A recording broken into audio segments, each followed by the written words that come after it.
अस्सलाम वालेकुम viewers, good morning and welcome to Suno Pakistan. एक खूबसूरत और तवानाई से भरपूर जनाब सुबह के साथ मैं आपके सामने मौजूद और उम्मीद करता हूं कि आप सब लोग बिल्कुल ठीक ठाक होंगे, खैर खैरियत से होंगे और नई उम्मीदों के साथ, नई सोच और जज्बे के साथ आज के दिन का आगाज़ कर रहे होंगे।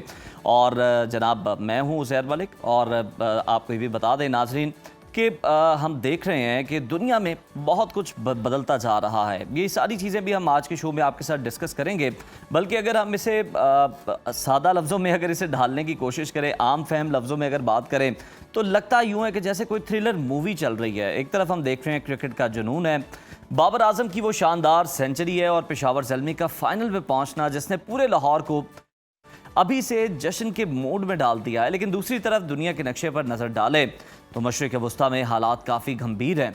ईरान की नई तजवीज़, वाशिंगटन का सर्द सा रद्द अमल और सबसे बढ़कर यूएई का ओपेक से अलहदगी का हैरान कुन फैसला कि अब खित्ते में नई सफ़बंदियाँ हो रही हैं। तो आज हम इस पर बात करेंगे और देखेंगे कि इन फैसलों का असर हमारी जेब और पेट्रोल की कीमत पर किस तरह से असरअंदाज होगा। और जहाँ एक तरफ आलमी सियासत में हलचल है, वहीं हमारे अपने समाजी रवैयों में भी एक खामोश तब्दीली आ रही है।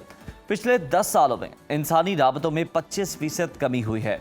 स्क्रीन के पीछे छुपकर हम कितने आइसोलेट हो रहे हैं और ये तन्हापन हमें डायमेंशिया जैसी बीमारियों की जानिब धकेल रहा है, जहाँ इंसान अपनों के चेहरों तक भूल जाता है। लेकिन परेशान ना हो, आज हम इसका हल भी आपके साथ ढूंढेंगे और साथ ही पंजाब हुकूमत के उस बड़े फैसले पर भी बात होगी जिसने 486 साल पुराना अराजी का निज़ाम बदल कर रख दिया है। अब जायदाद की खरीदो फरोख्त के लिए ग्रीन प्रॉपर्टी सर्टिफिकेट लाजिम होगा।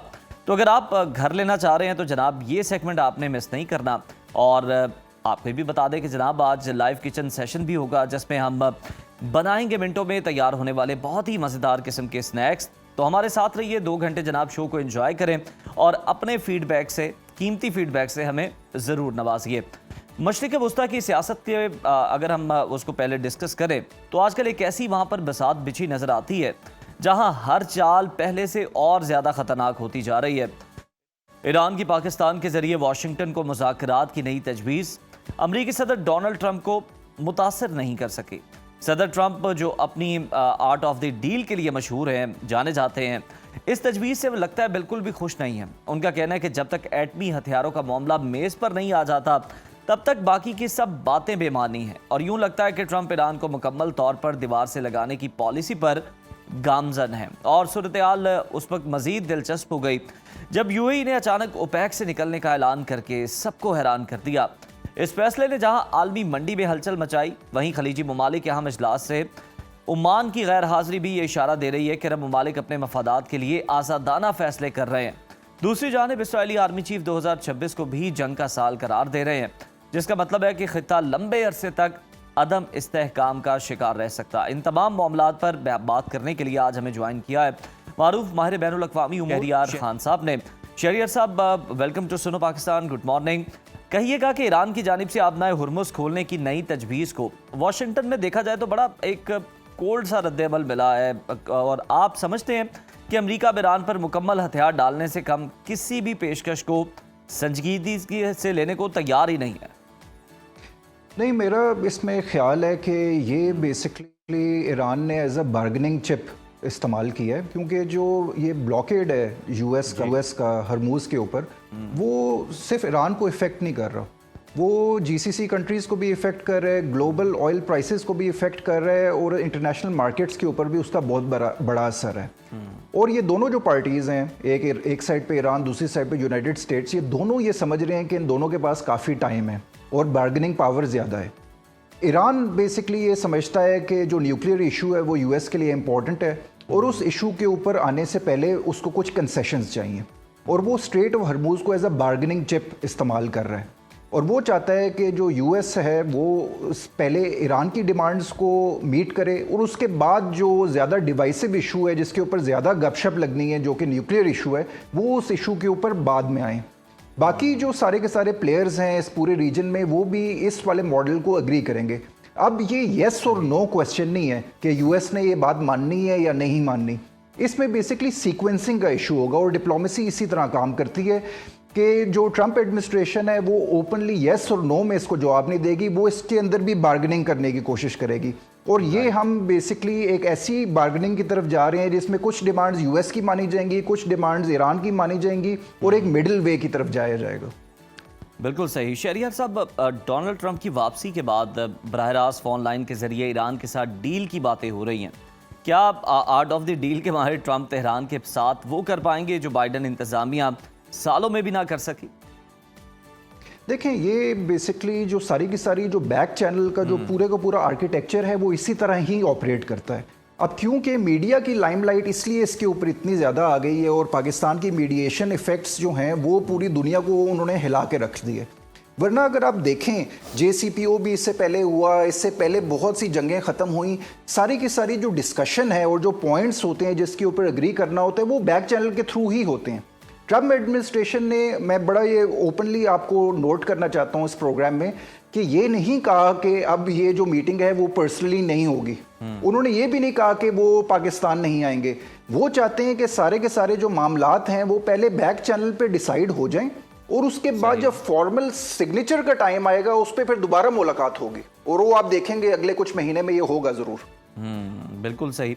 शहरियार साहब, वाशिंगटन का मौक़िफ़ देखा जाए तो वो ये है कि जी जौहरी प्रोग्राम को शामिल किए बिना कोई भी जो एग्रीमेंट है वो पायदार नहीं होगा। क्या ईरान अपने दिफाई नज़रिए, डिफेंसिव डॉक्ट्राइन के इस सबसे अहम सतून पर समझौता करने की पोजीशन में है या ये डेडलॉक किसी बड़े फौजी तसादुम का पेश खैमा बन रहा है? देखें, ईरान का जो बेसिकली पॉइंट ऑफ व्यू है और जो न्यूक्लियर का इशू है इसके ऊपर बहुत ज़्यादा गपशप पिछले 10 साल से लग रही है।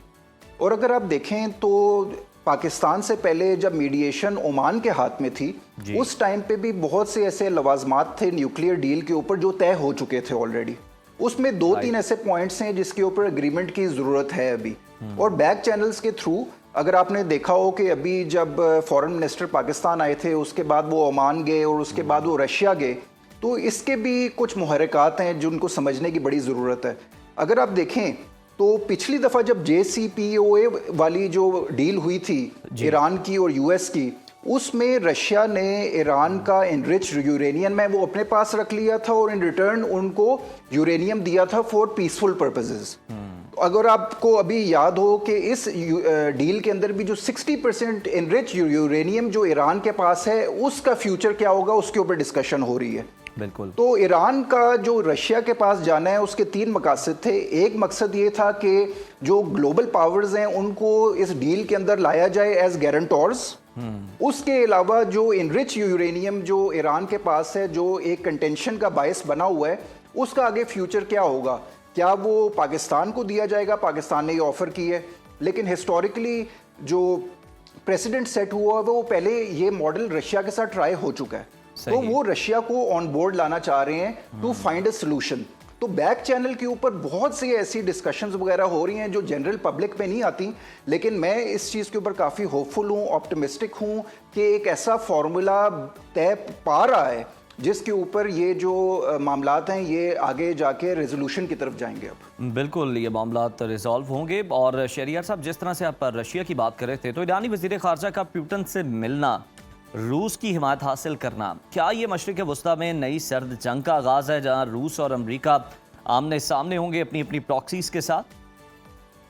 देखिए, मैं इसको इस तरह नहीं देखता, मैं इसको ज़रा ग्लोबल तनाजुर के ऊपर देखना चाह रहा हूँ। और जो US की जो नेशनल सिक्योरिटी पॉलिसी है अगर उसकी तरफ भी हम देखें तो ये एक नया नक्शा खींचने की तरफ जा रहा है।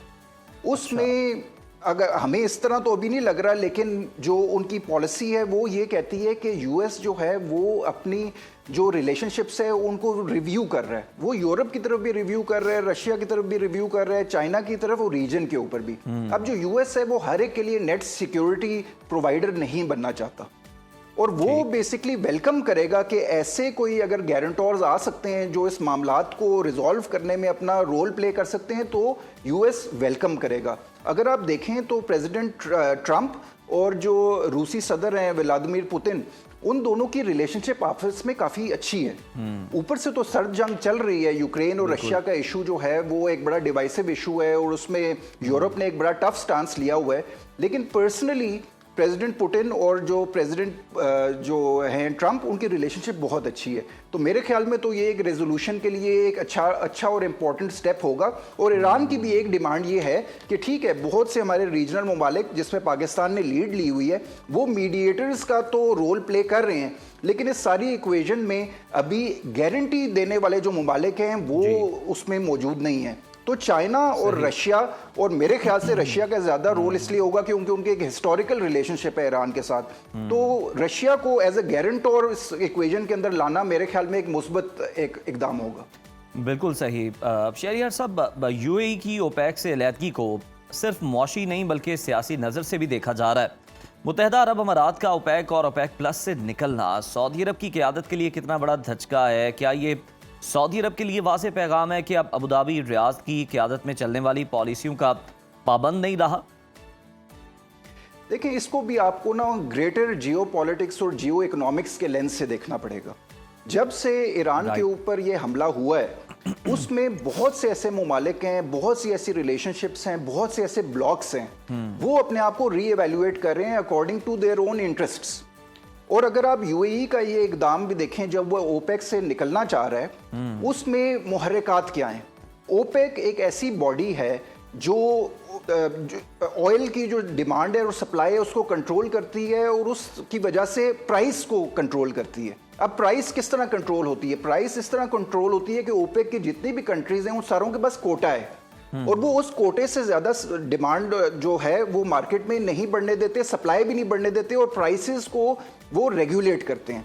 अब अपने इंटरेस्ट्स के ऊपर यूएई बेसिकली ये चाहता है कि वो इन कोटों से बाहर निकल आए और अपनी मर्जी से प्रोडक्शन बनाए और अपनी मर्जी से प्राइस सेट करे जी। तो अगले 2 या 3 साल में जब ये मामलात जो जंग के हैं वो रिजॉल्व हो जाएंगे और ऑयल की तरफ दोबारा ये जब सप्लाई की बात होगी, उसमें यूएई एक ऐसी पोजीशन में होगा कि वो अपनी सप्लाई बढ़ा भी सकेगा, वो अपनी प्राइस भी अपनी मर्जी से सेट कर लेगा। तो इन द लॉन्ग रन अगले 2 से 4 साल में मैं ग्लोबल ऑयल की प्राइसेस नीचे जाते हुए देख रहा हूँ। ओपेक को आपको एक कार्टेल के लेंस से भी देखना पड़ेगा। कार्टेल्स जनरली इकोनॉमिक्स की टर्म में अच्छे नहीं समझे जाते।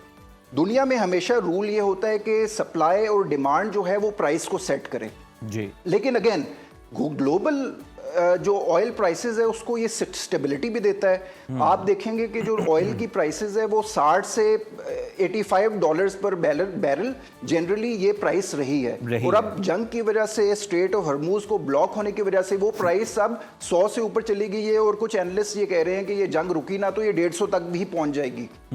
लेकिन जब ये जंग के मामलात जब रिजॉल्व हो जाएंगे उसके बाद ये जब सप्लाई और डिमांड को ये मैनेज कर सकेंगे ओपेक या ओपेक्स प्लस कंट्रीज। अगर ओपेक के पॉइंट ऑफ व्यू से देखें तो यूएई जो है वो 3rd लार्जेस्ट प्रोड्यूसर है और वो भी इस सप्लाई को कंट्रोल करके उसकी प्राइस अपनी मर्जी से सेट करना चाहता है। हमें ये भी देखना है कि इस जंग का असर जो है वो जीसीसी कंट्रीज के ऊपर बहुत ज़्यादा हुआ है, उनको बहुत ज़्यादा इकोनॉमिक धचका पड़ा है और वो बेसिकली चाहेंगे कि शॉर्ट रन में वो ऑयल प्रॉफिट्स को इंक्रीज करें और ये कंपटीशन क्रिएट करेगा between opaque and other oil producing countries. और माइंड में ये भी रखने की जरूरत है कि ओपेक के अलावा भी एक ऑयल प्रोड्यूसिंग बहुत बड़ी एक दुनिया है जिसमें यूएस जो है is the number 1 producer of oil and gas in the world और ये ग्लोबल कंपटीशन को एक जन्म देगा जिसमें मेरे ख्याल से ऑयल की प्राइसेस अगले 4-5 साल में नीचे आएंगी। बिल्कुल। सप्लाई एंड डिमांड का मसला जब हल हो जाएगा, मुज़ाकरात हो जाएंगे, नेगोशिएशंस कामयाब होंगी तो फिर कहीं जाकर कुछ अरसे के बाद फ्यूल प्राइसेस जो है वो नॉर्मल हो सकती है। बहुत शुक्रिया शहरियार खान साहब हमारे साथ मौजूद थे और इस अहम तरीन मामले पर दे रहे थे। 4-5 साल का तो अभी चूँकि टाइम खासा बाकी है, लेकिन जैसे ही यूएई ने ओपेक से निकलने का ऐलान किया तो आप अंदाज़ा लगाइए कि जो तेल की कीमतें हैं वो $3 फी बैरल जो है वो अचानक बढ़ चुकी हैं। और जब इतना बड़ा ऑयल प्रोड्यूसर जो है वो ओपेक से निकलने का ऐलान कर रहा है तो फिर गैर यकीनी जो है वो बढ़ती चली जा रही है। और ये भी पता चल रहा है कि जनाब नई सफ़बंदी हो रही है और उसके अलावा अगर हम देखें तो जनाब तेल की जो कीमतें हैं अब वो यूएई अपने तौर पर भी कंट्रोल करेगा। एक बड़ा यानी आप समझें कि 3रे नंबर का एक बड़ा ऑयल प्रोड्यूसर है, उसका ये फैसला जो है वो यकीनन बहुत सारे ममालिक के लिए बल्कि पूरी दुनिया के लिए एक धचके के तौर पर भी साबित होगा। अभी वक्त हुआ है प्रोग्राम में ब्रेक का। देखते रहिए सुनो पाकिस्तान। Welcome back viewers. कभी आपने ये सोचा है या कोशिश की है जानने की है कि हम एक ही कमरे में बैठे अगर 4 लोग हैं तो 4 अलग दुनियाओं में खोए होते हैं। वॉल स्ट्रीट जर्नल की एक हालिया रिपोर्ट ने तो जैसे आंखें खोल दी हैं। रिपोर्ट के मुताबिक पिछले 10 सालों में हम इंसानों ने एक दूसरे से बात करना 25% कम कर दिया है। यानी वो जो कॉफ़ी शॉप्स पर गपशप होती थी या फिर आप समझें कि शाम को पड़ोसियों के साथ दीवार के साथ लगकर हाल अहवाल जानना होता था, वो सब अब लगता है कि एयरपोर्ट्स की नज़र हो चुका है। हमने कानों में एयरपोर्ट्स ठूंस लिए हैं ताकि किसी की आवाज़ हमारे कानों में ना पड़े, और हाथ में हमने मोबाइल पकड़ा हुआ है ताकि किसी की तरफ हमें देखने की जहमत भी ना करनी पड़े। और सालाना तकरीबन 1,20,000 वो अल्फाज हम नहीं बोल पा रहे जो हमारे आबाओ अजदाद बोला करते थे। ये खामोशी बड़ी ख़तरनाक है और ये हमें अंदर से भी तन्हा कर रही है। और आप ये भी देखें कि हम सोशल मीडिया पर तो बहुत ज़्यादा एक्टिव हैं, हर चीज़ का स्टेटस डालते हैं, इधर उधर की स्टोरीज भी शेयर करते हैं, मगर सोशली हम बिल्कुल कट ऑफ हो चुके हैं। ये जो ऑनलाइन ऑर्डर्स हैं, सेल्फ चेकआउट सिस्टम्स आए हैं, इन्होंने लगता है कि इंसान की जो ज़रूरियात हैं उन्हें ख़त्म ही कर दिया है। माहिरीन कहते हैं कि गुफ्तगू एक पेचीदा जहनी वर्जिश है जो अब हम छोड़ते चले जा रहे हैं, जिसका असर हमारी याददाश्त और फैसला करने की सलाहियत पर भी पड़ा है। ख़ास तौर पर देखा जाए तो 25 साल से कम उम्र के नौजवान तो रोज़ाना 450 अल्फाज कम बोल रहे हैं। इस अहम मौजू पर गहराई से बात करने और इसे समझने के लिए हम दोबारा टूटे हुए राब्तों को कैसे जोड़ सकते हैं, कोई सोल्यूशन फाइंड आउट करते हैं। हमारे साथ मौजूद हैं मुल्क के मारूफ life and relationship coach Syed Ejaz Bukhari साहब। बुखारी साहब, वेलकम टू सुनो पाकिस्तान। बुखारी साहब, ये जो रिपोर्ट है वॉल स्ट्रीट जर्नल की, सुनने में पढ़ने में बड़ी ख़तरनाक लगती है कि हम सालाना 1,20,000 अल्फाज कम बोल रहे हैं और जो हमारे एंसेस्टर्स बोला करते थे। एक माहिर के तौर पर बताएं कि जो खामोशी है ये हमारी नफ्सियात के लिए कितनी बड़ी कातिल है और सोसाइटी के लिए कितनी डैमेजिंग है। एक तो बड़े अच्छे मौजू पर आपने गुफ्तगू के लिए दावत दी, मैं शुक्रगुजार हूँ आपका भी और चैनल का भी। मैं आपको एक बात यहाँ पर अर्ज़ करूँ कि हम जब तक किसी चीज़ की हकीकत को तस्लीम नहीं करते हम उसका हल नहीं निकाल सकते। आपने ये जो रिपोर्ट एक बताई है ये एक हकीकत है और हमारे पास ये हकीकत एक अरसे से आ चुकी है, जो कि ज़ाहिर लोग आते रहते हैं, हमें इस बात का अंदाज़ा होता रहता है। जहाँ तक ताल्लुक़ है खामोशी का, ये बोलने का, तो ये तो बरस बरस से कहा जाता रहा है, सिर्फ आज की बात नहीं है कि सही वक्त पर बोलना अच्छी बात होती है और सही वक्त पर खामोश रहना भी अच्छी बात होती है। लेकिन जब से ये डिवाइसेस आई हैं उसकी वजह से इंटरेक्शन कम हो गया है, जिसकी तरफ आप इशारा फरमा रहे हैं, ये रिपोर्ट इशारा फरमा रही है। अब जब इंटरेक्शन कम हो जाता है कहीं भी किसी न किसी एतबार से, तो इंटरेक्शन को बढ़ाया कैसे जाता है, हमने ज़ाहिर उसके ऊपर हमें गौर करने की ज़रूरत होती है। अब एक लम्हे को अगर आप गौर करें तो ये जो हमारी डाइनिंग टेबल है, अगर डाइनिंग टेबल के वो पहले डाइनिंग टेबल पर लोग बैठ के फैसले किया करते थे, एक दूसरे का हाल अहवाल पूछा करते थे, बातचीत का पता चलता था, अपने कमरों से निकल कर आते थे। आज लेकिन उसी के ऊपर भी जाकर आपके फ़ोन्स होते हैं जो आपके सामने होते हैं। तो अगर उन्हें कहा जाए कि अब ये वक्त है कि हम खाना खाने लगे, पहले तो फ़ोन लाएं ना, और अगर आप लेकर आगे तो फ़ोन को आप उल्टा करके रखते हैं ताकि नोटिफिकेशन आपके सामने ना आए। और ये जो घर का सरबराह है वो इसके ऊपर बात करेगा कि पहले मैं अपना फ़ोन इधर रख रहा हूँ और बाकी सब अपने अपने फ़ोन रख दें। अब कोई भी बातचीतें हमें करनी चाहिए। बच्चे आज भी बात करते हैं, ये जो लोग कहते हैं बच्चे बात नहीं करते, हम बच्चों के साथ ज़्यादा जल्दी उनके साथ चिढ़ना और गुस्सा करना शुरू कर देते हैं। हमें इस चीज़ को समझने की ज़रूरत है कि जितने भी हमारे बच्चे हैं हम उनके साथ अगर इंटरेक्ट करना शुरू कर दें तो ये जो खामोशी वाला मामला है, ये जो कम लफ्ज़ बोलने वाला मामला है, ये खुद ब खुद ख़त्म होना शुरू हो जाएगा। अब आपने भी फरमाया कि बच्चे 450 लफ्ज़ कम बोल रहे हैं, क्योंकि वो 450 लफ्ज़ जो उनके इर्द गिर्द बोलने वाले थे वो कम बोल रहे हैं। जब वो कम बोल रहे हैं वो कम सुन रहे हैं, जब कम सुन रहे हैं तो ज़ाहिर है वो कम बोलेंगे। आपने अक्सर देखा होगा कि ये जितने भी लोग बोल नहीं पाते हैं ये असल में सुन भी नहीं पाते हैं, तो इसका मतलब ये है कि सुनने से बोलना जुड़ा हुआ है ना। दूसरा, आप जब इदारों में जाते हैं तो मेरा ये मानना है कि अगर इदारे इस बात का कर ले कि भी जो इदारे में वक्फा आता है 1 घंटे का खाने का, उसमें इदारा कहते हैं भी इस 1 घंटे के अंदर आधा घंटा आप में से कोई फ़ोन नहीं इस्तेमाल कर सकता, ये काम किया जा सकता है। दूसरा ये है कि आप पार्क्स में जाकर आप कहते हैं कि हमारा ये आधा घंटा खेलने वाला जो हुआ करता था उसमें हम फ़ोन फ्री जोन हमारा बना, हम फ़ोन से हट के बात करेंगे। क्योंकि देखिए जब आप बात कर, मैं आपसे बात करूँ या आप मुझसे बात करें, ये बात एक के पास आके टकराती नहीं है, वो अंदर जाती है, वो एक प्रोसेस होता है, फिर आप उसका जवाब जब बनाते हैं तो कॉम्प्रिहेंशन का पूरा अमल होता है, पूरी एक्सरसाइज पूरी है, और उससे हम महरूम हो रहे हैं। और उसके बाद देखिएगा कि जो हमारा निज़ाम तालीम है उसने जब कॉम्प्रिहेंशन नहीं होने दी, हमारे सवालों के जवाब तक उसने हमें दे दिया कि याद करके ये दे दो, तो प्रोसेस तो हुआ नहीं। अब जब प्रोसेस नहीं हुआ, तहरीर में भी नहीं हुआ, तकरीर में भी नहीं हुआ, तो उसके नतायज फिर क्या निकलेंगे? फिर यही चीज़ें आपके हमारे सामने निकल कर आएंगे, जिसकी तरफ ये इशारा रिपोर्ट भी कर रही है और आप भी फरमा रहे हैं। और बुखारी साहब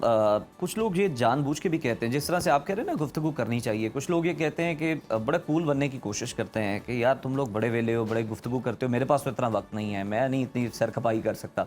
फिर कुछ लोग कहते हैं जी हम इंट्रोवर्ट हैं, हम जी बात कम करते हैं, हम जानबूझ के रिपोर्ट्स लगा के रखते हैं, कोई हमसे बात ना करे, मुखातिब ना हो, और महफिल में भी किसी को इग्नोर करना है तो आप फ़ोन पकड़ लेते हैं। अब मेरा ख्याल है कोई नाक को अगर कोई ये हिस्स मिल गई इन फ्यूचर किसी डिवाइस के ज़रिए तो ये उसका भी तोड़ निकाल लेंगे कि जनाब किस तरह से आपने इग्नोर करना। आप बजा फरमा रहे, लेकिन जहाँ तक इंट्रोवर्ट की आपने बात फरमाई ना, इंट्रोवर्ट को आज के नहीं है, ये हर दौर में रहे हैं, और उसके इर्द गिर्द जो एक्सट्रोवर्ट होते थे वो उन्हें कहीं ना कहीं थोड़ा बहुत बात उनसे करवाना शुरू कर देते थे। आज अगर आप हम सिर्फ अवेयरनेस देने के अलावा अपने घरों में, मसलन आप अपने घर में, मैं अपने घर में, या मुख्तलिफ इदारों में हम जाते हैं, अगर हम इसको कोशिश करें इसके ऊपर कि हम लोगों को इंगेज करें, मैं आप लोगों के ड्राइवर्स लेने आते हैं, छोड़ने आते हैं, मैं रज के गप लगाता हूँ। अच्छा।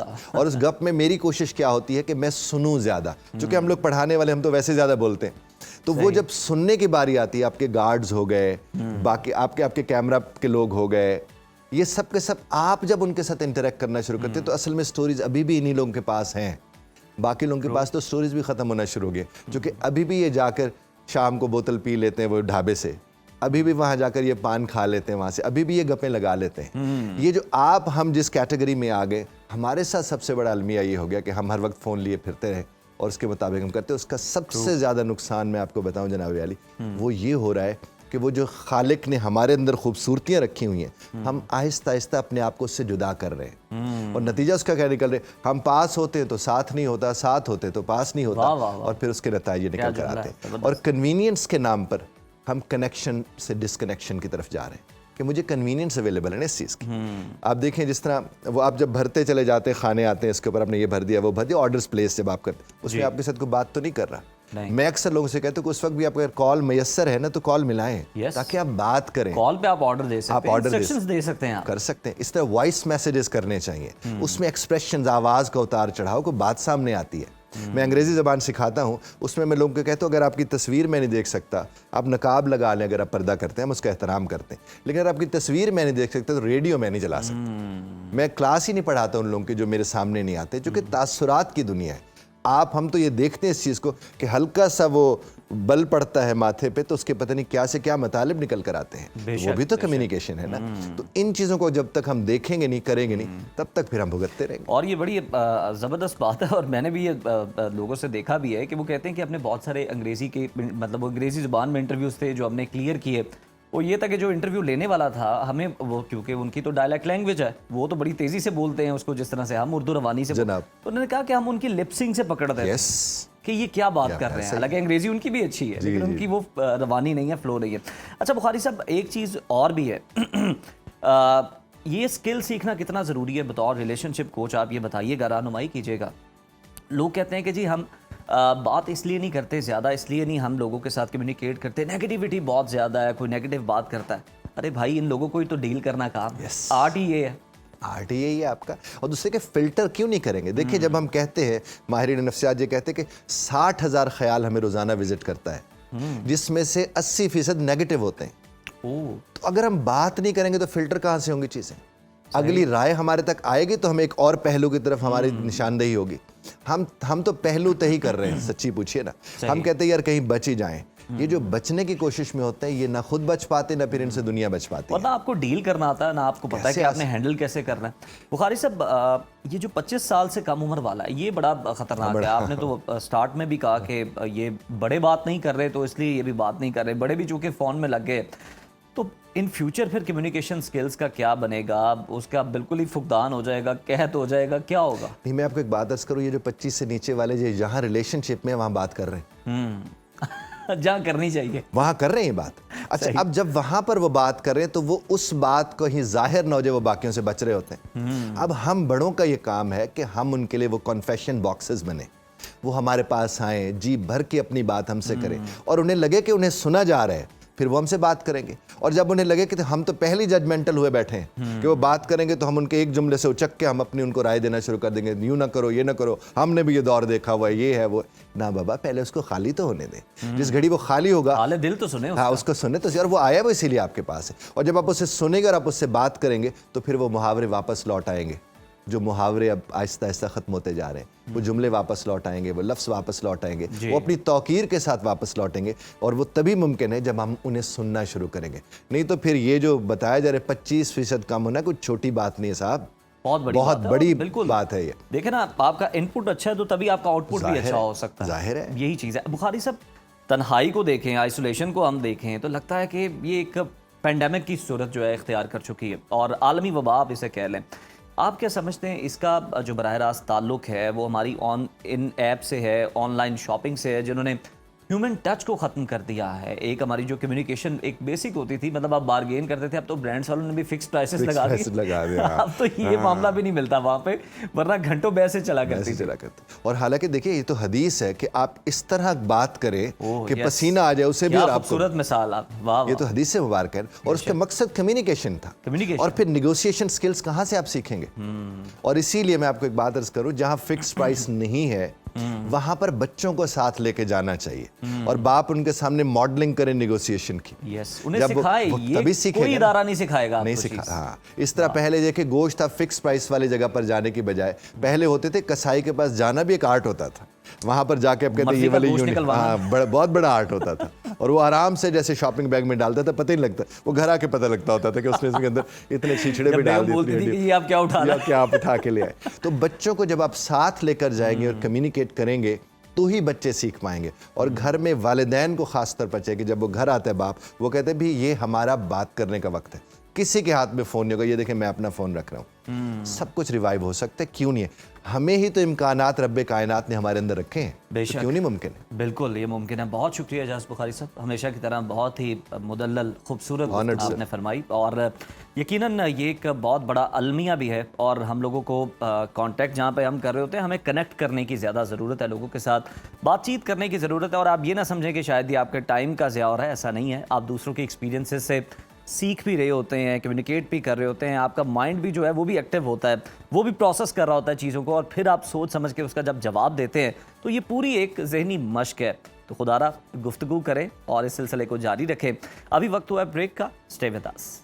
व्यूअर्स, आपने अक्सर नोट किया होगा कि हमारे घरों में जब बड़े बुजुर्ग एक ही बात को बार बार दोहराते हैं या कोई चीज़ रखकर भूल जाते हैं तो हम हंसकर कह देते हैं कि बुढ़ापा आ गया है। लेकिन कभी कभी ये सिर्फ उम्र का तकाजा ही नहीं होता, बल्कि एक खामोश दस्तक होती है उस बीमारी की जिसे हम डायमेंशिया कहते हैं। ये वो हालत है जहां इंसान की याददाश्त, उसकी सोच और यहाँ तक कि फैसला करने की सलाहियत भी धुंधला जाती है।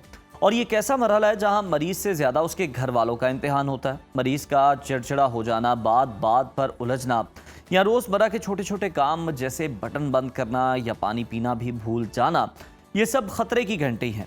अगरचे मेडिकल साइंस अभी तक इसका 100% तो इलाज नहीं ढूंढ सकी, लेकिन डॉक्टर्स कहते हैं कि अगर वक्त पर पता चल जाए तो थेरेपी और अद्वियात से ज़िंदगी को काफ़ी हद तक आसान बनाया जा सकता है। हमारे साथ मारूफ माहिर नफ्सियात डॉक्टर उसामा बिन जुबैर साहब मौजूद हैं। इससे कैसे निपट सकते हैं उन्हीं से जान लेते हैं। डॉक्टर साहब, वेलकम टू सुनो पाकिस्तान। कहिएगा कि आम भूल चूक और डायमेंशिया के दरमियान फ़र्क को कैसे पहचाना जा सकता है कि हम मालूम कर सकें, हम ये तशखीस कर सकें कि अब डॉक्टर से रुजू करना जो है वो बहुत ज़्यादा ज़रूरी हो गया है, ये कोई अब आम चीज़ नहीं रही है? जी, थैंक यू सो मच। हम ज़्यादातर बात करते हैं यंगस्टर्स पे और यंग लोगों के मसाइल पे, तो ये एक चीज़ हमसे मिस हो रही थी कि अब बड़ा एक ह्यूज चंक है लोगों का हमारे मुल्क में भी जो जिनकी बढ़ती हुई उम्र है, जो लॉन्जिविटी अचीव कर रहे हैं, क्योंकि अब बहुत सारी बीमारियों का इलाज आ गया तो लोग ज़्यादा देर तक जीते हैं। अच्छा, बहुत से ना यंग पेशेंट्स भी आते हैं, हम चीज़ें भूल जाते हैं, वो डिमेंशिया नहीं होता।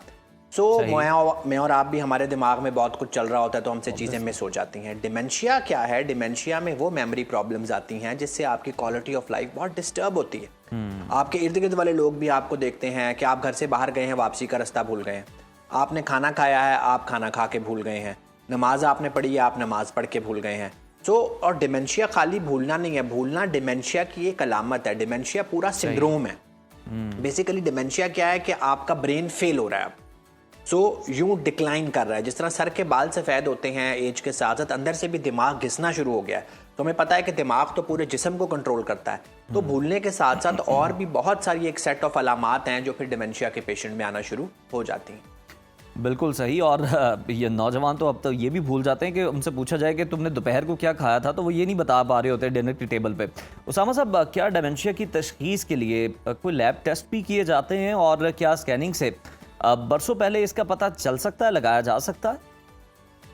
देखिए, बरसों पहले तो नहीं लगाया जा सकता। हाँ, अगर आपकी फैमिली में, आपके पेरेंट्स में, आपके चचा, ताया, मामू, उन लोगों में ये बीमारी है तो आप में आने का इम्कान बढ़ेगा। और अगर किसी में 55-50 साल से पहले आई है, जिसे अर्ली ऑनसेट डिमेंशिया कहते हैं, उसकी तो बहुत स्ट्रॉन्ग जेनेटिक प्रीडिस्पोजिशन है।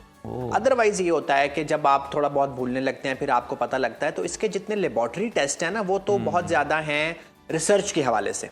सो इसमें बेसिकली डायग्नोसिस क्लिनिकल होता है, हमारे कुछ मेमोरी टेस्ट होते हैं, कुछ नफ्सियाती टेस्ट होते हैं जो क्लिनिक में डॉक्टर पेशेंट के साथ परफॉर्म करता है।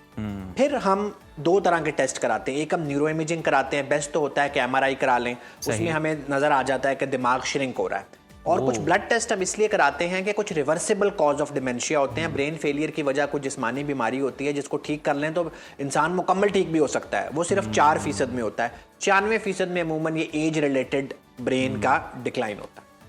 अच्छा उसामा साहब, ये 2 चीज़ें भी आपसे मैं ये जानना चाहूँगा कि जिस तरह से डिस्ट्रैक्शंस बहुत सारी आ गई हैं, हमने किसी को कोई बड़ा इंपॉर्टेंट मैसेज करना है या हमने कोई काम करना है, हमने कोई रील देखी है, 2-4 मिनट के लिए रील्स देखी हैं, तो उसके बाद हम भूल जाते हैं कि हमने ये काम करना था जो कि बड़ा ज़रूरी होता है और हमने प्रायोरिटाइज़ किया होता है। एक तो ये स्क्रीन का जो यूज़ है और उसके अलावा रील्स जो हम देख रहे होते हैं, और उसके अलावा क्या आप समझते हैं कि जदीद लाइफस्टाइल या फिर जो ज़हनी तनाव है इससे भी डिमेंशिया जो है वो हो सकता है या ये कॉज कर सकता है? देखिए, एक तो याद रखें कि ये जो हमारी रूटीन की रील्स और रूटीन की हम चीज़ें भूलते हैं ना, वो तो इस वजह से है कि हमारे दिमाग में एक वक्त में बहुत सारे काम चल रहे होते हैं बेशक, और हम फौरन यूं चीज़ों को कर रहे होते हैं तो दिमाग उसका साथ नहीं दे पाता। डिमेंशिया का जो एक प्रोटेक्टिव फैक्टर है वो है डेली एक्सरसाइज, यानी कि ब्रिस्क वॉक। पूरी दुनिया में इस बात पे कंसेंसस है, जो रिसर्च हुई है, कि अगर आप अपनी जवानी में सारी ज़िंदगी रोज़ ब्रिस्क वॉक करते रहे हैं तो आप में डिमेंशिया का चांस कम हो जाएगा। अच्छा, और फिर हम ये भी कहते हैं कि यूज इट और लूज इट। सो आप जहनी काम और जिस्मानी काम दोनों को जरा हरकत दिए रखेंगे तो डिमेंशिया होने का चांस कम होगा। आपका लाइफस्टाइल सेडेंटरी होगा, आप हर वक्त फोन पे रहेंगे, मूव नहीं करेंगे, दिमाग को पजल्स में, मैथमेटिक्स में, अब देखें ना, डिक्शनरी से जब हम चीज देखते थे पूरी एक एक्सरसाइज थी, अब गूगल पे टाइप करके मीनिंग मिल जाता है तो दिमाग का बहुत सारा काम बच गया। तो फिर वो यूज इट और लूज इट। तो दिमाग का भी मुस्बत इस्तेमाल करें और ब्रिस्क वॉक रोज करें तो आप डिमेंशिया को प्रोटेक्ट कर सकते हैं, क्योंकि जब हो गया तो हो गया, फिर तो डिसेबिलिटी आएगी। तो इसकी प्रोटेक्शन और प्रिवेंशन जो है ना, that is the key. Usama साहब, लोग अल्जाइमर और डिमेंशिया को कंफ्यूज करते हैं और एक ही तरह से इसे समझते हैं कि ये कोई एक ही बीमारी है। साइंटिफिकली इनमें क्या डिफरेंस है दोनों में? देखिए, डिमेंशिया एक अम्ब्रेला टर्म है जिसका मैंने आपको आसान अल्फाज में बताया कि chronic brain failure, Aahista Aahista brain fail हो रहा है, ये डिमेंशिया है। फिर डिमेंशिया में एक टाइप है अल्जाइमर्स जो बिल्कुल एज रिलेटेड होता है। एक टाइप है वेस्कुलर डिमेंशिया जो शुगर ब्लड प्रेशर दिमाग को मुतासर करता है, उसकी वजह से ब्रेन में चेंजेस आती हैं। एक है पार्किंसन डिजीज डिमेंशिया जो कि पार्किंसन की वजह से होता है, वो और है। So Alzheimer pure age related है और वेस्कुलर डिमेंशिया, ये 2 कॉमन है। Vascular dementia sugar blood pressure related है। सो एज को आप प्रिवेंट नहीं कर सकते, वो होनी ही होनी है। शुगर ब्लड प्रेशर प्रिवेंट करके आप डिमेंशिया की एक टाइप से बच सकते हैं। बिल्कुल ठीक। अच्छा, अब माहिरीन ये कहते हैं कि विटामिन B12 की कमी याददाश्त को मुतासर करती है। क्या अच्छी डाइट और सप्लीमेंट से डिमेंशिया के ख़तरे को टाला जा सकता है? जी देखिए, जिस तरह मैंने आपको पहले बताया था ना कि 4% में रिवर्सिबल कॉज होता है, जिसमें थायराइड की प्रॉब्लम्स होती हैं, जिसमें HIV आजकल बहुत एपिडेमिक फैली हुई है, इस पे भी बात करेंगे किसी दिन, वो होता है। विटामिन B12 डेफिशिएंसी होती है। तो ये वो चीज़ें हैं कि जिनको फ़ौरन अगर हम पिक करके इलाज कर लें तो डिमेंशिया रिवर्स भी हो सकता है। या हमारी डाइट में पहले से B12 एडिक्वेट, देखिए बैलेंस डाइट है ना, उसमें B12 भी है, विटामिन D भी है, प्रोटीन्स, कार्ब्स सारे हैं। तो लेकिन ये एक रिवर्सिबल कॉज जरूर है। तो जब डिमेंशिया का पेशेंट आता है तो हम MRI ब्रेन के साथ B12, थायराइड, शुगर, HIV ये टेस्ट करा लेते हैं ताकि कोई रिवर्सिबल कॉज हमसे मिस ना हो जाए। बिल्कुल सही। अच्छा, डिमेंशिया के मरीज़ अक्सर देखा जाता है, नोट किया जाता है कि चिड़चिड़े या बड़े एग्रेसिव हो जाते हैं। घर वालों को ऐसे में मरीज़ के साथ किस किस्म का नफ्सियाती रवैया इख्तियार करने की ज़रूरत होती है? किस तरह से आप उन्हें रीइंफोर्स कर सकते हैं? किस तरह से डील कर सकते हैं? देखिए, बर्डन ऑफ केयर गिवर बहुत ज़्यादा होता है ना। हमारे बाहर की दुनिया में तो केयर गिविंग अलाउंस होते हैं कि अगर आपके पेरेंट्स को डिमेंशिया हो गया तो आप पार्ट टाइम काम करें, आधी तनख्वाह आपको गवर्नमेंट देगी, आप उनका ख्याल रखें।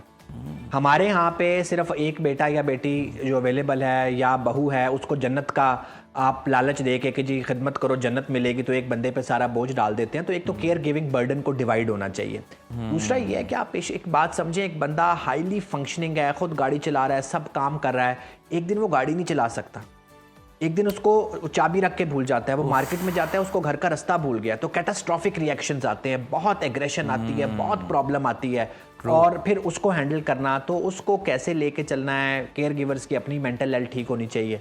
और उसके बाद ये है कि फिर आपने उसको प्यार मोहब्बत से, तसल्ली से एक रूटीन बना के फिर पूरा एक ट्रीटमेंट प्लान है जो हम पेशेंट को और उसके घर वालों को देते हैं, जो घर वाले बड़ा एक एडिक्वेट पार्ट, जो कि बाहर तो केयर होम्स होते हैं, केयर गिवर्स होते हैं, यहाँ पे सिर्फ घर वाले ही होते हैं। बिल्कुल घर वाले ही होते हैं और वेलफेयर स्टेट्स यूं ही करती हैं जिस तरह से आपने एग्जांपल भी कोट किया उसामा साहब। और बिल्कुल बहुत शुक्रिया आपके वक्त का, और बहुत अच्छी आपने तजवीज़ दी कि हमें डेली ब्रिस्क वॉक जो है वो करनी चाहिए, क्योंकि ये रिसर्च से प्रूवन भी है। इसी से आप इस खतरे से बच भी सकते हैं, क्योंकि एक बार डिमेंशिया हो गया तो फिर वापसी का कोई रास्ता नहीं है। अभी प्रोग्राम में ब्रेक शामिल करते हैं, हमारे साथ रहिए। ब्रेक के बाद एक बार फिर से आपको वेलकम कहते हैं शो में। और जिस तरह से हम सभी जानते हैं कि पाकिस्तान के अंदर जायदाद को ख़रीदना हो और उसकी हिफाजत करना ये नहायत मुश्किल है। उम्र भर की जमा पूंजी लगाकर पता चलता है कि ज़मीन के कागजात या तो जाली थे या वो जगह डिस्प्यूटेड थी, पहले ही किसी और को फ़रोख्त हो चुकी थी। लेकिन अब पंजाब गवर्नमेंट ने इस 486 साल पुराने फरसूदा निज़ाम को बदलने का फ़ैसला कर लिया है। 1 जुलाई से ग्रीन प्रॉपर्टी सर्टिफिकेट को लाजिम करार दे दिया गया है। मतलब ये है कि अब सिर्फ ज़बानी बातों या पुराने कागज़ों पर कोई जायदाद नहीं बिका करेगी। रावलपिंडी डिवीज़न से शुरू होने वाला ये मंसूबा पूरे पंजाब में फैलाया जा रहा है, जिससे ना सिर्फ रिकॉर्ड शफाफ होगा, ट्रांसपेरेंसी आएगी, बल्कि वो जो बरसों से पटवार खानों के चक्कर लगा करते थे, शायद अब उनसे भी जान छूट जाए।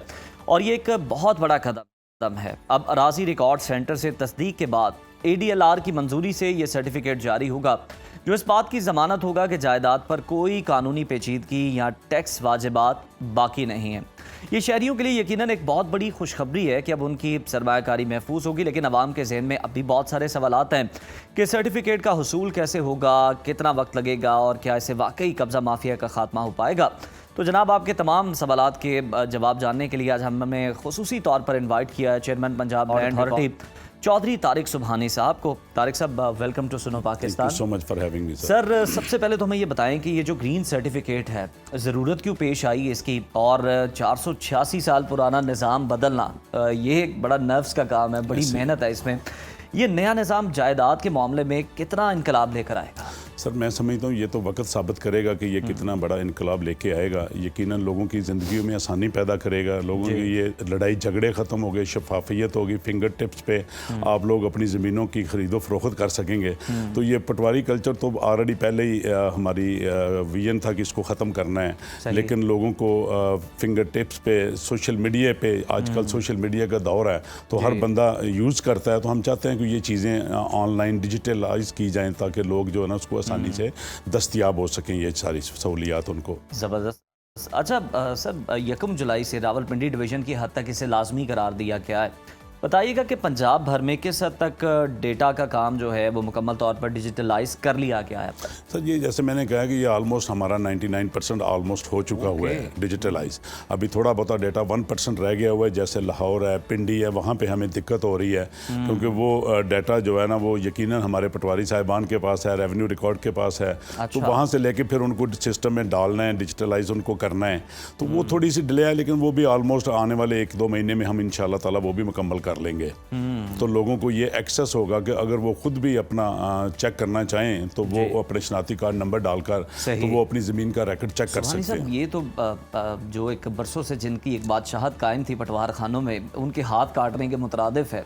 किस तरह से वो एग्री हो गए, किस तरह से आपने ये सारा काम जो है वो किया, उनसे कागजात लेकर डिजिटलाइज कर दिया? सर, बड़ी दिक्कत हो रही है, इसको बड़ा लंबा अरसे से हम ये काम कर रहे हैं जी। ये प्राइम मिनिस्टर मियां शहबाज शरीफ साहब का ये इनिशिएटिव था, वो उन्होंने कोशिश की थी और ये ऐलान भी किया था कि हम ये सिस्टम बदलेंगे। और उसके बाद हमारी मोहतरमा मरियम नवाज शरीफ साहबा चीफ मिनिस्टर दिन रात इन पर मेहनत कर रही हैं और उस विजन को लेके आगे बढ़ रही हैं, और इंशाल्लाह ताला हम आलमोस्ट सुरखरू हो गए हैं जी। सिस्टम से उनसे डाटा भी ले लिया है और ऑलमोस्ट लोगों को सर्विसेज भी मिलना शुरू हो गई हैं। नो डाउट, बहुत बहुत ज़बरदस्त चीज़ है ये। सुबानी साहब, अब साहिवाल से आगाज़ की क्या ख़ास वजह? सर कोई भी हमने एक डिस्ट्रिक्ट पे करना होता अच्छा। है, जैसे हमने अराजी मुआवन का किया था, वो हमने सियालकोट से पिक किया था क्योंकि मैं सियालकोट से बिलोंग करता हूँ। मेरी कोशिश थी कि मेरे सियालकोट से ये शुरू किया जाए। ये अराजी मुआवन बेसिकली होता है कि हमने जैसे अराजी रिकॉर्ड सेंटर है, हमने लोगों को जॉब क्रिएट करके देनी है, फ्रेंचाइजिंग दे रहे हैं ताकि लोग ये फ्रेंचाइजिंग ले रहे हैं अपने गली मोहल्ले में ये सर्विसेज प्रोवाइड करें लोगों को, ताकि लोगों को फैसिलिटेट किया जाए।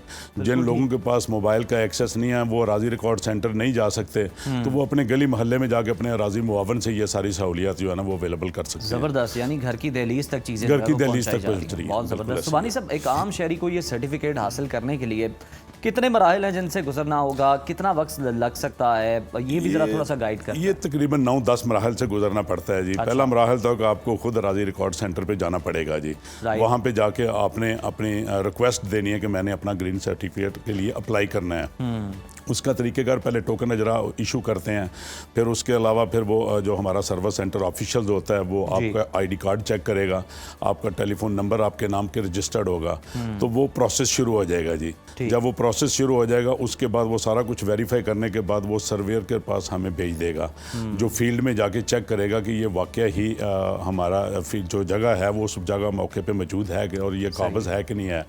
वहाँ पे जब वो सारी शहादतें लेगा, दो वहाँ पे लोकल जो उनके हमसाए हैं उनसे शहादतें लेंगे, फिर उसके बाद हमारा जो रेवेन्यू अफसर है, गेजेटेड है 17 अफसर का, वो उसको वेरीफाई करेगा, फिर वो वापस आके रिपोर्ट करेगा कि ये जगह मलकियत वाकया ठीक है। उसके बाद फिर वो 15 दिन के लिए फिर वो हमारे अराजी रिकॉर्ड सेंटर की जो पेलरा की वेबसाइट है उस पर वो पोस्ट करेंगे, ताकि अगर किसी को एतराज़ हो, अगर उसने को परचेज या सेल की हो प्रॉपर्टी, जिस तरह पहले अखबारों में जैसे अखबारों में इश्तिहार होता तो हम अपनी पेज पे लगाएंगे 15 दिन के लिए।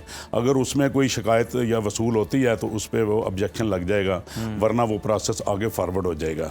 जब आगे फॉरवर्ड होगा तो फिर वो हमारे ADLR साहब के पास आएगा, तो वो उसको वेरीफाई दोबारा करेगा, फिर गेजेटेड 17 का अफसर उसको इंडोर्स करेगा। उसको सारे मराहल से ये गुजरना पड़ता है जी। सारा गुजरने के बाद अपनी फीस वगैरह जमा करवा दी है तो फिर उसको वो ग्रीन सर्टिफिकेट का जो अजरा है ना वो। वानी साहब, अब देखें, ज़ाहिर है टाइम तो इसमें लगना भी चाहिए, क्योंकि देखें लोगों की ज़िंदगी भर की जमा पूंजी होती है, बड़ा हसास मामला है, सेंसिटिव है। तो वैसे कोई टाइम बाउंड है, कोई लिमिट मुकर्रर की गई है कि इतने दिन के अंदर आपका केस जो है वो रिजॉल्व हो जाएगा? 2 हफ्ते तो, जैसे मैंने अर्ज किया कि 2 हफ्ते तो उसको वो पेज पे लगाएंगे, उसके ये टोटल जो है ना महीने 1.5 महीने का प्रोसेस है जी। 1 से 1.5 माह, 1 से 1.5 माह में ये सारा प्रोसेस मुकम्मल हो जाता है। रिहायशी है, कमर्शियल है, ज़रई है, सबके लिए, सबको ये लेना लाज़िम है। सबके लिए बिल्कुल ठीक है। तो इसकी फीस वगैरह के हवाले से भी बता दें। फीस इसकी हमने 900 की है जी। ये बेसिकली बड़ी नॉमिनल से फीस है, गवर्नमेंट सब्सिडी दे रही है इसमें, और ये सिर्फ वक्ती तौर पे उन्होंने 900 की है। हर किस्म की प्रॉपर्टी के लिए, हर किस्म की प्रॉपर्टी के लिए जी 900, जो भी आपने ट्रांजैक्शन करनी है उसके लिए आपको 900 उसकी फीस जमा करानी पड़ेगी। ये गवर्नमेंट सब्सिडी साथ दे रही है। उसके बाद ये फीस काफ़ी ज़्यादा हो जाएगी जब ये प्रमोशन पीरियड ख़त्म हो जाएगा। तो इससे मेरी इस्तेफादा करने की ज़रूरत है अपने पंजाब के लोगों से, इससे मुस्तफ़ीद हों ज़्यादा से ज़्यादा। सबसे बड़ी बात एक सर्टिफिकेट लेने से आपकी प्रॉपर्टी सिक्योर होगी, सेफ होगी। कल को अगर आप बेचना चाहते हैं तो आपको किसी को बताने का, आपको सिर्फ ये बताना पड़ेगा कि मेरे पास ग्रीन प्रॉपर्टी सर्टिफिकेट है। अच्छा। तो बाहर आपके पास खुद आएगा, उसको कोई इंक्वायरी नहीं करनी पड़ेगी। ये एक सवाल ज़हन में आता है कि ग्रीन सर्टिफिकेट बहुत ज़बरदस्त है, एक पेज होगा आपके पास, एक ही पेज है और दोनों लैंग्वेज में है, उर्दू भी और पलंदे होते हैं, बेनामा, ये वो पुरानी लैंग्वेज भी चलती आ रही है, उनका क्या बनेगा? वो सब खत्म हो जाएंगे, वो सिर्फ रिकॉर्ड का हिस्सा हो जाएगा। उसके बाद ये सिस्टम जो है ना ग्रीन सर्टिफिकेट चलेगा। आपके पास 1 डॉक्यूमेंट होगा, 1 डॉक्यूमेंट्स होगा। जबरदस्त। और ये दोनों ज़बान में होगा, इंग्लिश में भी होगा और उर्दू में भी होगा। बिल्कुल ठीक, बिल्कुल ठीक। तो ये हमें बताइए कि जो फिर पटवार खाने हैं उनका क्या बनेगा? जो पटवारी हैं, क्या लोगों का पटवार खानों के जो चक्कर हैं वो बिल्कुल ख़त्म हो जाएंगे? मेरा ख्याल ऑलमोस्ट काफ़ी हद तक वो ख़त्म हो जाएंगे, क्योंकि फिर वो छोटी मोटी को सर्विसेज ना, लेकिन जिन इलाकों में राजी सेंटर मौजूद नहीं है वहाँ पर ये काम चलता रहेगा। वो वहाँ पे तो यकीनन वो थोड़ा बहुत उनको ज़मीन के को फ़र्द लेना होता है, जो आगे पीछे वो उनको सर्विसेज प्रोवाइड करेंगे। पटवारी के और बड़े भी काम होते हैं जो हमारी गवर्नमेंट पंजाब की जो डिस्ट्रिक्ट इंतज़ामिया होती है वो उनसे ले रही होती है, तो वो बिल्कुल फारिग नहीं होंगे। वो काफ़ी हेल्पफुल है हमारे लिए, गवर्नमेंट पंजाब के लिए भी, डिस्ट्रिक्ट इंतज़ामिया के लिए भी। लेकिन यह है कि ये काम उनसे आस्ता आस्ता जो है ना वो ऑनलाइन। एक्चुअली गवर्नमेंट का विजन ही ये है कि लोगों को दफातर के चक्कर ना लगाने पड़े। हर बंदा बिजी है, क्यों अपना काम छोड़ के, कोई बंदा दिहाड़ीदार है तो अपनी दिहाड़ी छोड़ के बेचारा दफ्तरों की लाइनों में लगे, आप घर बैठे करें। अच्छा, ओवरसीज़ पाकिस्तानियों के लिए ख़ास तौर पर गवर्नमेंट सोचती भी है, उनके लिए क्या प्लान है? अब OTP वाला मसला भी है, जी, तो बिल्कुल है। इन सब का सलूशन क्या निकाला गया है? सोल्यूशन ये निकाला गया कि सिर्फ करप्शन से निजात मिले जी। और लोगों को फैसिलिटेट किया जाए, उनकी प्रॉपर्टी सेफ और सिक्योर की जी। जाए, ताकि आप लोगों को पता है कि पहले स्टाम्प फरोशी कितने फ्रॉड होते थे, कितने लोग उसमें रद्दोबदल कर लेते थे। अब वो सारा कुछ ख़त्म हो गया है। अब वो OTP कोड जनरेट होगा और वो आपके मोबाइल पे आएगा, वो भी मोबाइल जो आपके नाम पे रजिस्टर्ड होगा, किसी और के नाम पे आप मंगा नहीं सकते। तो आपके मोबाइल पे वो OTP कोड आएगा, उससे फिर आपका जो फॉर्म है ना वो जनरेट होगा और उस पर जो ट्रांजैक्शन आपने जो भी कंटेंट्स आप लिखेंगे वो content that will be saved in the पेलर ऑफिस, यू ना। तो वो कोई इसमें रद्दोबदल नहीं को कर सकता, उसके पास कॉपी भी होगी लेकिन उसका जो ओरिजिनल डॉक्यूमेंट्स है ना वो हमारे पास सेव होगा। तो सुभानी साहब, जो ग्रीन सर्टिफिकेट है, एक शख्स जो बैरून मुल्क बैठा है वो किस तरह से इसे हासिल कर सकता है, उसके लिए क्या तरीका कार? सर उसके लिए हमने जैसे OTP कोड का मैंने बताया, ये तो उनको ईमेल के जरिए आ जाता है। उनको हमने बोला है कि SMS और ईमेल दोनों की सहूलत उनको दी है कि चलें कम से कम वो ओवरसीज हैं, उनके पास लोकल नंबर तो नहीं वहाँ पे चलेगा, तो उनको वो ईमेल के जरिए हम सर्विसेज प्रोवाइड करेंगे और उसके साथ साथ वो भी एक्सेस उनके पास है, वो अपना कोई नुमाइंदा मुंतखब कर देंगे। तो वो ये मेक श्योर तो करना डिपार्टमेंट ने कि ये बंदा है, वो उसकी प्रॉपर्टी उसके कब्जे में है, वो वेरीफाई करनी अगर है तो उसको सर्टिफिकेट जारी कर देंगे। अच्छा, हमें ये भी बता दें इसके साथ साथ, पंजाब की बात कर लें या फिर जहाँ हम लाहौर में बैठे हैं, कितने फीसद अराजी है जो कि डिजिटलाइज हो चुकी है, जिनका रिकॉर्ड जो है वो लैंड रिकॉर्ड अथॉरिटीज़ के पास? वो मैंने जैसे आपको बताया कि ऑलमोस्ट हम 99% कर चुके हैं। अभी 1% जो है ना वो अभी हमारे मौजे जो है ना वो अभी पेंडिंग पड़े हुए हैं। तो अभी सिस्टम में तो 100% है, लेकिन अभी उनको हम सर्विसेज नहीं दे रहे। वो इसलिए नहीं दे रहे कि वो रिकॉर्ड अभी सिस्टम जो है ना उनका रिकॉर्ड जो है वो अभी सिस्टम में इन नहीं हुआ। तो वो 1% है, तो वो आने वाले 1-2 महीने में इंशाल्लाह ताला हमारी कोशिश है कि उसको प्रायोरिटी पे हम वो आने वाले महीनों में उसको 100% सर्विसेज जो है ना वो डिजिटल। और ये पूरे पंजाब के लिए ग्रीन सर्टिफिकेट का जो सिलसिला है ये कब से शुरू हो जाएगा? यानी सर यकम मई से साहिवाल से शुरू हुआ है। पहले शुरू तो था, लेकिन अब हमने उनको यकम मई से साहिवाल वालों को डेडलाइन दिया कि आपने यकम मई के बाद कंपलसरी है हर शख्स के लिए उसके पास ग्रीन सर्टिफिकेट होना ज़रूरी है, वरना उसके लिए परचेज और सेलिंग की जो प्रोसेस है ना वो उसमें डिफ़िकल्टी आएगी, वो मुकम्मल बंद कर देंगे। तो इसी तरह यकम जून से हम शुरू कर रहे हैं लोधरा में और हाफजाबाद में, और यकम जुलाई से फिर ऑल ओवर द पंजाब जो है ना, यकम जुलाई से ऑल ओवर द पंजाब ये मामला शुरू हो जाएगा। और उसमें भी ये ख्याल रखा जाएगा कि फीस नॉर्मल ही रहे, फीस नॉर्मली एक लिमिट जो है महीना या 1.5 महीना जितना भी गवर्नमेंट जो है वो गवर्नमेंट इसको 2-3 महीने चलाएगी ताकि लोगों को थोड़ा सा स्पेस मिल जाए, ताकि लोग मेंटली तौर पे प्रिपेयर हों कि ये एक अच्छा इकदाम गवर्नमेंट ने उठाया और इसमें मुस्तफीद हों जितना ज़्यादा से ज़्यादा हो सके। ठीक है। अच्छा, एक तो हमें ये भी बता दें कि ये इतना ज़बरदस्त सिस्टम बनाने की ज़रूरत क्यों पेश आई, क्या मसाइल थे, क्या चीज़ें चल रही थी, और उसके अलावा हमारी जो देखने वाली ऑडियंस है हमारे प्लेटफॉर्म के तवस्सुत से आप उन्हें कोई उनके फ़ायदे के लिए कोई मैसेज देना चाहें, कोई पैगाम देना चाहें? मैं समझता हूँ कि आप मैसेज तो मेरा यही है कि आप मैक्सिमम फ्रॉड से बचें, और ये जो सारी हमने सर्विसेज प्रोवाइड कर रहे हैं ये सिर्फ उसी को महदूद करने के लिए है ताकि लोगों को सिक्योर और डिजिटलाइज तरीके से उनको सर्विसेज उनकी फिंगर टिप्स पे पहुँचाएँ ताकि वो घर बैठ के अपनी ये सर्विसेज जो है ना वो ले सकें। बहुत शुक्रिया, बहुत ही ज़बरदस्त काम आप कर रहे हैं, पंजाब गवर्नमेंट कर रही है इस हवाले से, और इसे अप्रिशिएट करना चाहिए। यकीनन लोगों की जो जायदादें हैं, कीमती जायदादें जो हैं जनाब, वो महफूज हो सकती हैं, और आप भी अपनी जिम्मेदारी का मुजाहरा करें। गवर्नमेंट जो आपको डेडलाइन दे रही है, फैसिलिटेट कर रही है, बड़ी नॉमिनल सी फ़ीस जो है वो गवर्नमेंट की जानिब से भी आगाज़ में रखी गई है, और जिन जिन इलाकों में अभी ये काम चल रहा है आप वहाँ से जाके जनाब ग्रीन सर्टिफिकेट ले सकते हैं अराजी सेंटर से। उसके बाद जब ऑल ओवर द पंजाब होगा तो सभी लोग जनाब, उम्मीद है कि ये ग्रीन सर्टिफिकेट अपने पास रखेंगे जो कि उनके अपने ही फ़ायदे के लिए है। अभी प्रोग्राम में ब्रेक शामिल करते हैं, हमारे साथ रहे। Welcome back after the break नाजरीन। और सुबह सवेरे जब हम उठते हैं तो घरों में एक डिबेट जो है, एक बहस जो है वो छिड़ जाती है कि जनाब आज क्या बनाया जाए, शाम को मेहमान भी आ रहे हैं, बच्चों को लंच बॉक्स भी देना है, इन्हें क्या पैक करके दे सकते हैं, और साथ ही साथ जो शाम को मेहमान आ रहे हैं क्या बाहर से उन्हें कुछ ला कर सर्व किया जाए या कुछ घर में बनाकर उन्हें जनाब पेश किया जाए ताकि उन्हें पता चले कि ये बड़े सुगड़ किस्म के लोग हैं और ख़ुद भी चीज़ें बना सकते हैं। तो इस तरह की जो चीज़ें हैं, स्नैक्स आप घर पे किस तरह से मज़ेदार बना सकते हैं और फिर उनकी शेल्फ़ लाइफ जो है वो कितनी हो सकती है। कोशिश तो यही होती है कि कोई इस तरह की चीज़ें हों जो 3-4 दिन आप उनको फ्रीज़ भी करें, कोई भी गेस्ट आए आप ख़ुद भी शाम की चाय के साथ उन्हें एंजॉय करें। तो ये सारी चीज़ें हैं और पहाड़ जैसे जनाब मसाइल होते हैं, और मेरे साथ आप देख सकते हैं दराज का मारूफ फूड कंसल्टेंट और शेफ़ हैं हमजा शेख साहब, किसी तारुफ के मोहताज नहीं है। हमजा, आपके कद जितने मसाइल होते हैं लोगों के कि मेहमान आ रहे हैं, स्नैक्स में क्या सर्व करना है, बच्चों को लंच बॉक्स क्या देना है, तो आज मुझे लगता है जितनी ये टेबल भरी हुई है ना, बिल्कुल सारे मसलों का हल निकल आएगा। बिल्कुल जी, सबसे पहले thank you so much for having me. Welcome for ये दराज कद वाली बात बिल्कुल ठीक थी, लोगों के इतने ही मसले मसाइल होते हैं, तो इसी मेरे के जितने साथ- होते तो फिर भी चल जाते। नहीं, आप मेरे जितने ही हैं ऑलमोस्ट। अच्छा, इसी के साथ हम आएंगे आज अपनी रेसिपीज की तरफ जो हमने जल्दी जल्दी बनानी है। देखें, आप हमेशा you try your level best कि जब भी कोई घर आए आप उसको खुद होस्ट करें, प्यार से अपने हाथों से बना हुआ साफ सुथरा खाना खिलाएं बेशक। ताकि वो खुश हो, चाहे वो मेन स्ट्रीम खाने हो हमारे देसी, या जिस तरह की कुछ विलायती स्नैक्स हों जो बच्चों को, आजकल के बच्चों को, मेरे बहुत बच्चों को, सबके चीज़ें बच्चों को मैं देख रहा पसंद हूँ, है। बहुत सारी हाँ। और सब बहुत फ्रेश हैं। तो क्या बनाने अच्छा, के बाद आज हम बना रहे हैं सबसे पहले वॉलड्रोफ कैनपीज। वॉलड्रोफ चिकन कैनपीज। वॉलड्रोफ एक सैलेड है, उसके अंदर वॉलनट्स, एप्पल और कैबेज जाता है और साथ चिकन होता है, तो उसके साथ हम बनाएंगे वॉलड्रोफ चिकन कैनपीज। तो उससे शुरू करते हैं। उसके लिए हमने सबसे पहले लिया है 1 cup boiled chicken, 1 Apple medium size का कटा हुआ, और हाफ कप कैबेज। और ये हम थोड़ा सा शायद कैमरे को बिल्कुल। यूं दिखा भी सके। बिल्कुल बिल्कुल जी, ये देखें। इसके अंदर अब हम डालेंगे मेयो। ठीक है,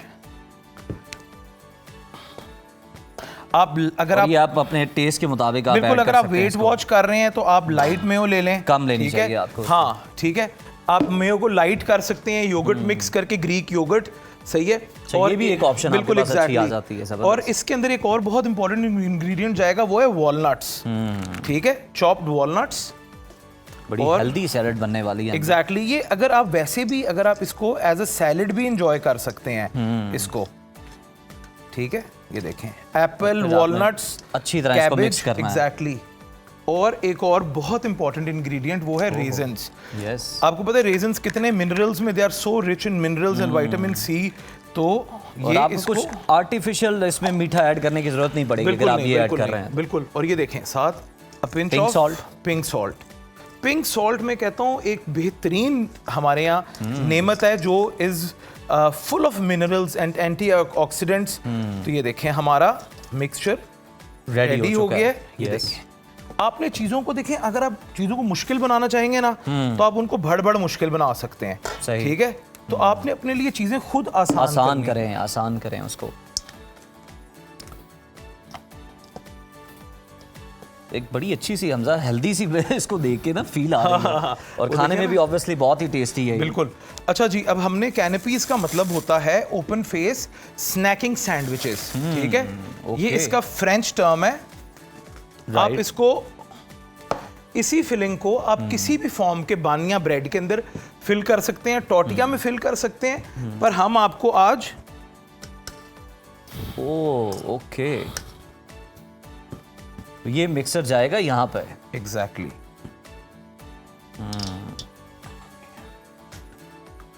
ज़रूरी नहीं है कि आप जनाब 2 ब्रेड्स हैं उनके दरमियान कुछ ना कुछ रखें, आप इसे ओपन भी बना सकते ये हैं। ओपन फेस ही कैनपीज जो हैं एक्चुअली ओपन फेस असॉर्टमेंट को कहा जाता है।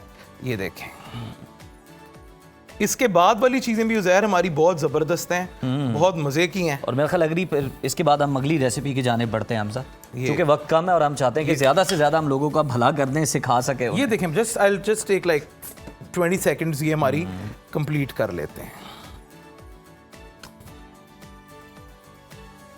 ज़बरदस्त, बेहतरीन। ये देखें ना, और आपने तो बड़ा स्पीड अप किया हुआ है काम हमजा। हाँ ये देखें, अगर आपकी प्रेप अच्छी है तो देखें हमें 1 मिनट लगा है, तकरीबन 2 मिनट। और यस, और अगर आप बार बार खुद ही कुछ काटते रहेंगे, पहले से आपकी चीज़ें तैयार नहीं हैं, फिर तो इसमें काफ़ी टाइम लग सकता है। आपको लगेगा कि आपको पूरी डिश तैयार कर बिल्कुल, मील प्रेप जो है ना इज़ वेरी इंपॉर्टेंट। आप पूरे हफ्ते का एक दफ़ा प्लान बना लें जी, और then you are good to go. ज़बरदस्त ज़बरदस्त। ये उज़ैर आप क्या दिखाएं, खूबसूरत तब तक मैं प्रेजेंटेशन ज़रा- है, ये देखें जी आप, और बहुत ही खूबसूरत प्रेजेंटेशन भी है, और अगर खा लूँ तो फिर बोलना मुश्किल हो जाएगा। उज़ैर अगर हम वहाँ पे शिफ्ट कर दें और आप मेरी हेल्प Why करें। not, why not? Uzair is my very dear brother, ठीक है, और बड़ा पुराना दोस्त है मेरा, लो और बड़ा प्यारा हम भाई आपकी है। हेल्प के लिए यहाँ पे मौजूद है। बिल्कुल। अब हम बना रहे हैं एग क्यूकम्बर सैलेड कैनपीज। ठीक है, अब जबरदस्त। देखिए, मैंने वो चीज़ें इस्तेमाल करने की कोशिश की हैं जो रेडिली घर में अवेलेबल होती हैं। ये 4 अंडे हैं, इसमें हम तकरीबन 2 टेबलस्पून चॉप्ड कैरेट्स डालेंगे। ओके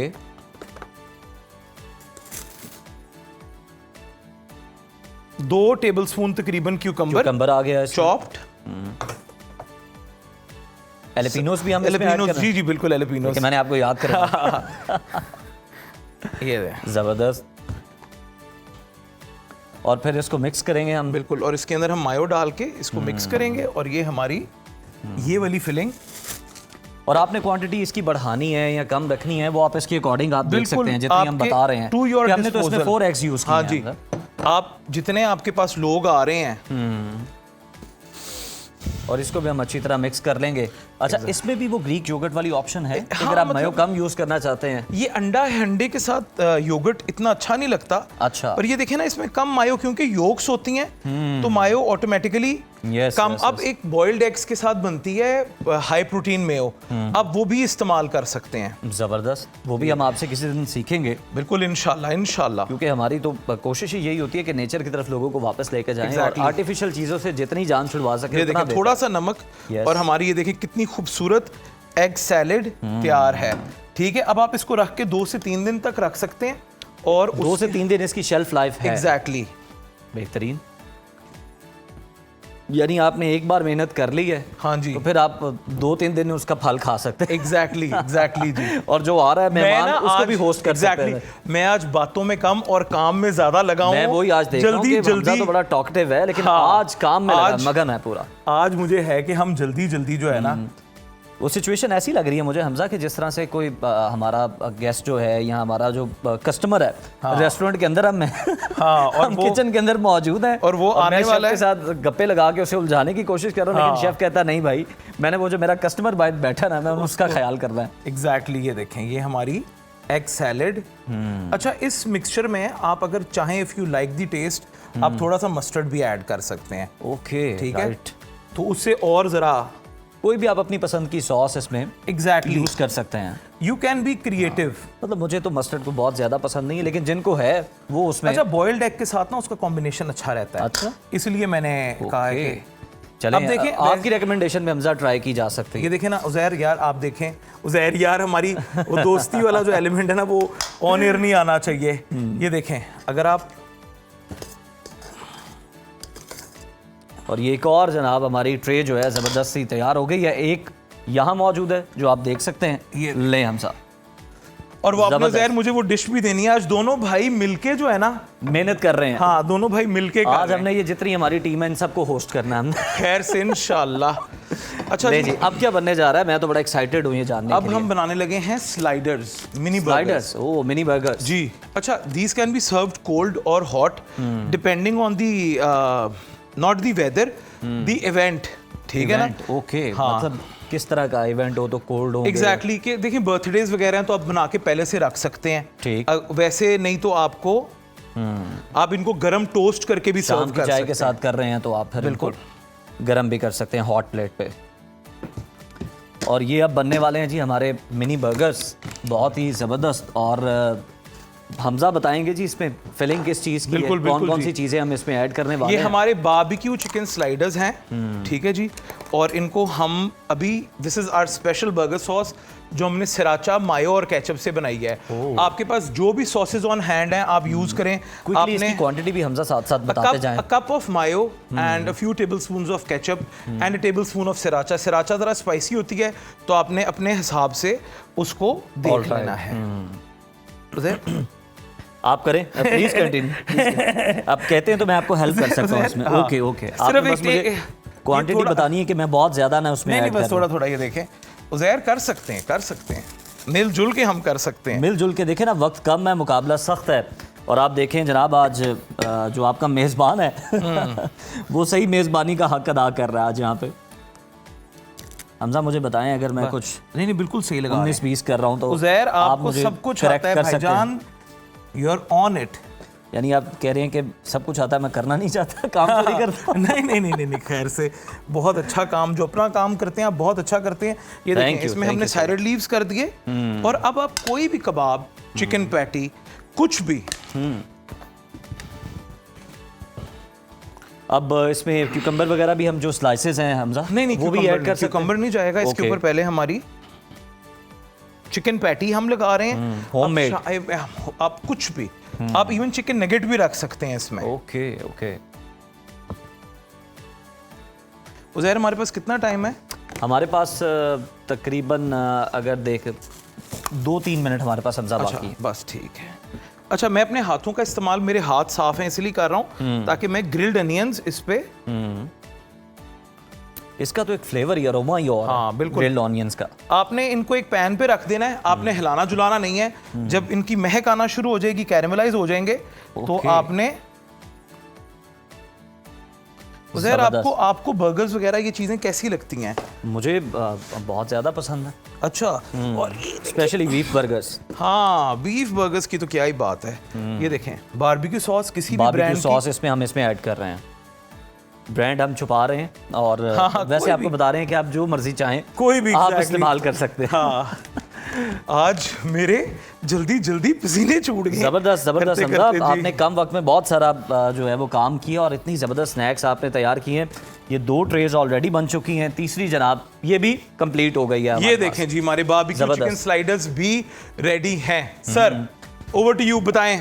हमजा, मैं तो कहता हूँ आपने इतने कम वक्त में खवातीन को आपने जो है ना चैलेंज दे दिया है। देखें, प्रोफेशनल होने का फिर यही तो फायदा है। खवातीन, लड़कियों, सीख लो। हाँ, और It's देखें way- शेफ्स की तो फिर ट्रेनिंग ही इसी तरह से है ना कि आपने Exactly. कम वक्त अंडर में बहुत प्रेशर सारी काम, अंडर प्रेशर काम करना। मैं देख रहा हूँ जिस तरह से स्वेटिंग भी है और आपने गुफ्तगू कम actually, की है, हाँ। आपने काम पे ज्यादा फोकस बिल्कुल किया ऐसे ही है। और हमजा ये सारी चीजें हमारी बहुत जबरदस्त है और एक इन देखें- सब की शेल्फ लाइफ भी सेम है। हाँ, एग्जैक्टली। आप इनको रेफ्रिजरेट करके रखें, क्लिंग रैप करके रखें, एयर ड्राई ना होने दें, तो दे आर ब्यूटीफुल, डिलिशियस, मज़ेदार चीज़ें हैं। एंजॉय करें, घर में बनाएं, साफ सुथरा, खुद भी खाएं, बच्चों को भी खिलाएं और सबको खुश रखें अपने घर में। और वो हमजा एक जो चीज़ होती है ना, लास्टली मैं ये भी कहना चाहूँगा, आप बाहर से अगर कोई चीज़ ले आते हैं ना तो आपका गेस्ट भी ये सोचता है कि शायद इसने मुझे वो वैल्यू नहीं थी। Exactly. अगर इसने मुझे वैल्यू दी होती तो ये घर में कुछ ना कुछ, चाहे जो भी 2 चीज़ें भी ऐप बना लेता तो उसे बहुत अच्छा लगता बिल्कुल है इस चीज़ बिल्कुल का। बिल्कुल सही बात है, बिल्कुल जी।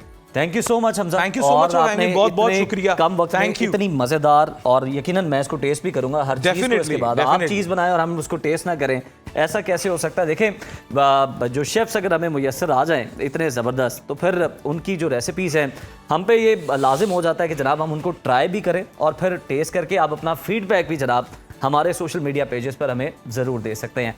अभी ब्रेक शामिल करते हैं। Once again thank you so much for having me. Break शामिल करते हैं, देखते रहिए सुनो पाकिस्तान।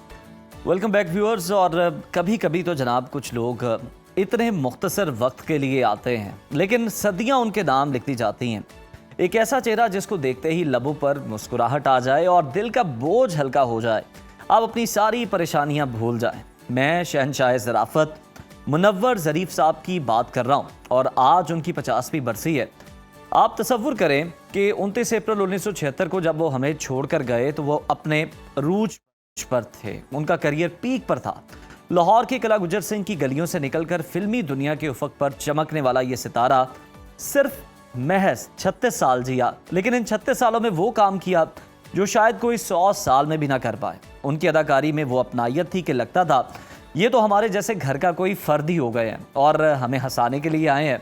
कभी वो जीरा ब्लेड बनकर सामने आते तो कभी बनारसी ठग के रूप में। वो किरदार में रंग जानते थे, रंग डालना जानते थे और मुनव्वर ज़रीफ़ जैसा टाइमिंग का बादशाह दोबारा पैदा ही नहीं हुआ। दिलचस्प बात आप ये देखें कि उनके भाई ज़रीफ़ साहब ने कभी नहीं चाहा था कि मुनव्वर वो में आलम हो, लेकिन शायद किस्मत को कुछ और ही मंजूर था। मुनव्वर ज़रीफ़ सिर्फ एक कॉमेडियन ही नहीं थे, एक मुकम्मल पैकेज थे।